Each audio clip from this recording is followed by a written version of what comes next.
আল্লাহর কসম খেয়ে বলি, যদি আমাদের সমাজে অবৈধ হারাম জিনিসটাকে, যে হারামটা করেছেন আল্লাহ, হারাম করছে কে বলেন? কে হারাম করছে? জুয়াকে।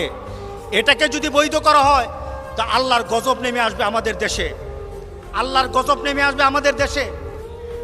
মুসলমান, আজকে জুমার দিন সবাই তো নামাজ পড়ে, ওই নামাজের মধ্যে মদখুরও আছে, আবার জান্নাতিও আছে।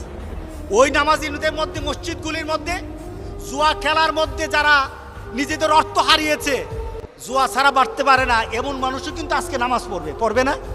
তোমার নামাজ কাজ হবে না, তোমার জুয়ার কারণে তোমার নামাজ কাজ হবে না। কারণ আল্লাহ সুবহানাহু ওয়া তাআলা বলেছেন এটা হলো শয়তানের আমল, যারা জুয়া করে তারা হলো শয়তানের আমল, আর শয়তানের আমল যারা করে তারা আল্লাহর আমল করতে পারবে না। আজকে আমরা সিদ্ধান্ত নেব, আমাদের সমাজে এই ধরনের পরিবেশ যদি হয়, জুয়া আমাদের সমাজে আছে কিনা বলেন তো দেখি, আছে কিনা?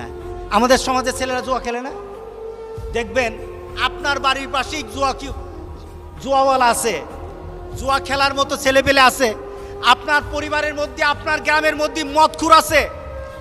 কেন আমরা বলতে পারি না? কেন কথা বলতে পারি না? কেন আমাদের হিম্মত হয় না? হিম্মত হয় না একটা কারণে,